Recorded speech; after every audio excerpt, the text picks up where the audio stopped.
आज 2 अक्टूबर है साथियों।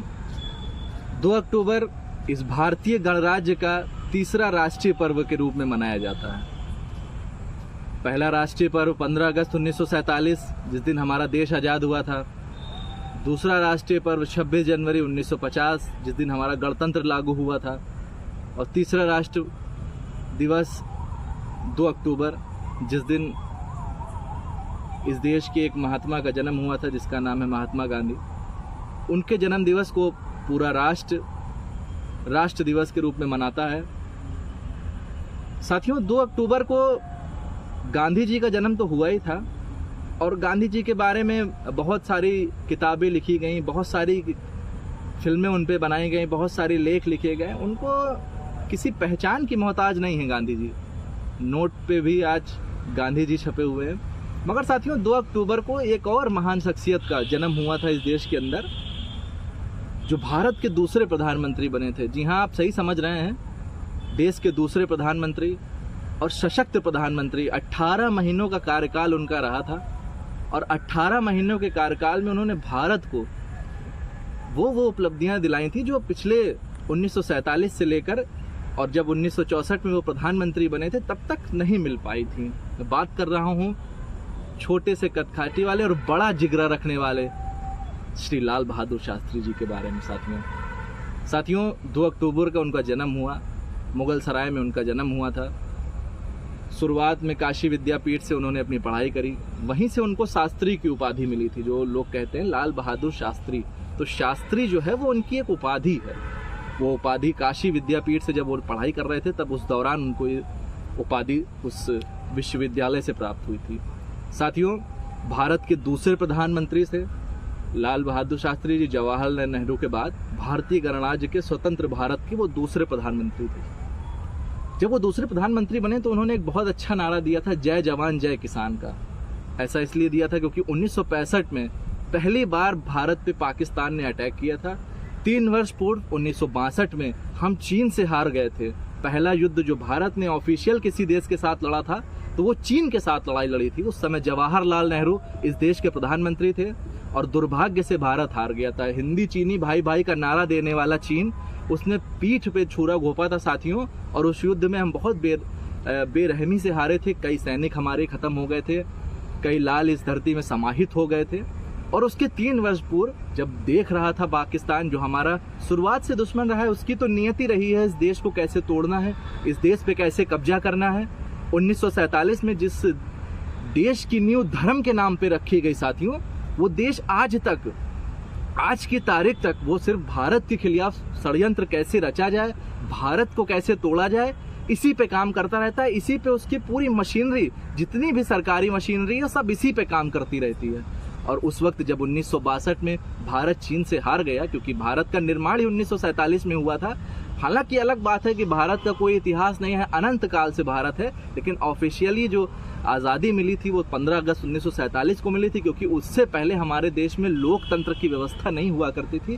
भारत गणराज्य नहीं था, राजतंत्र था। कभी राजा महाराजा राज करते थे, फिर मुगल आके हम पे राज करने लगे, हमें गुलाम बनाया। उसके बाद 200 साल अंग्रेजों ने हमें अपना गुलाम बनाया।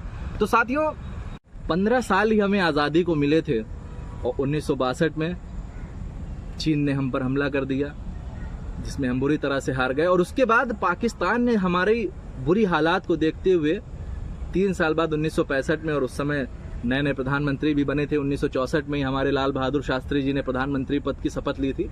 और 1 साल के बाद जब भारत जूझ रहा था आर्थिक गतिविधियों से, सामाजिक गतिविधियों से जूझ रहा था, सामाजिक और आर्थिक परेशानियों से गूंज रहा था, उसी समय पाकिस्तान ने भारत पर अटैक कर दिया। और जनरल अयूब उस समय वहां का जनरल भी था, सेना का यानी कि अध्यक्ष, और पाकिस्तान का प्रधानमंत्री। उसकी एक रणनीति थी कि इस समय भारत को अटैक करेंगे, भारत को पूर्णतया कब्जा करेंगे और उसके बाद पाकिस्तान की सीमाएं दिल्ली तक कर देंगे।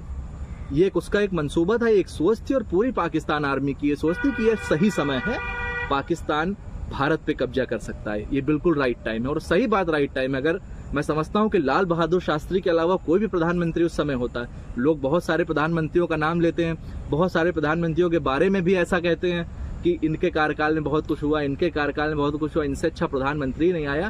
लेकिन वही कष्ट होता है कि दोस्तों अगर लाल बहादुर शास्त्री जी ना होते, उनकी कुशल नेतृत्व क्षमता ना होती, उनकी कुशल राजनीतिक क्षमता ना होती, तो मैं समझता हूँ कि भारत कब का पाकिस्तान में मिल जाता 1965 में ही। उसके बाद शायद भारत में प्रधानमंत्री बनते ही ना। पाकिस्तान को बुरी तरह धूल चटाई, जनरल अयूब के मंसूबों पे पानी फेरा और जय जवान जय किसान का नारा दिया, क्योंकि उस समय भुखमरी के हालात आ गए थे। क्योंकि हम 4 साल में 2 युद्ध लड़ गए। आज के समय पे आप युद्ध सुनते हैं, एक युद्ध हो रहा है रसिया और यूक्रेन का, तो उसमें 2 देश नहीं लड़ रहे हैं, 2 महाशक्तियां लड़ रही हैं। अमेरिका यूक्रेन को सपोर्ट कर रहा है और रशिया अपने आप में एक सोवियत संघ है, अपने आप में एक सक्षम देश है। वो दोनों लड़ रहे हैं। वो भी उनकी जो लड़ाई है वो एक अलग विषय है, उस पर कभी हम बात करेंगे। तो उस समय इतनी ना उन्नत तकनीक थी, ना इतना दुनिया और जहां आगे पहुंच गया था। उस समय भारत को एक मजबूत जीत दिलाई। भारत अपना ऑफिशियल युद्ध अगर किसी प्रधानमंत्री के नेतृत्व में लड़ा और जीता, तो वो थे हमारे लाल बहादुर शास्त्री जी, जिनके बारे में बहुत कम हम सबको पढ़ाया गया, बहुत कम बताया गया, बहुत कम उनके बारे में लिटरेचर भी है। हमारे युवा उनके बारे में ज़्यादा जान नहीं पाए साथियों। तो मैंने सोचा कि आज 2 अक्टूबर को एक महान शख्सियत का भी जन्म है। और जब 11 जनवरी 1966 में एक रूस में ताशकंद एक जगह है, वहाँ पे लाल बहादुर शास्त्री पाकिस्तान के प्रधानमंत्री से मिले और कुछ चीज़ों पे, कुछ समझौतों पे हस्ताक्षर वहाँ पे करे। उसके बाद रहस्यमय तरीके से 11 जनवरी 1966 को लाल बहादुर शास्त्री जी की एक रहस्यमय तरीके से हत्या कर दी गई और आज तक वो रहस्य है। और दुर्भाग्य की बात यह है कि उसके बाद भी कांग्रेस की सरकारें रहीं और उस रहस्य से पर्दा नहीं उठाया।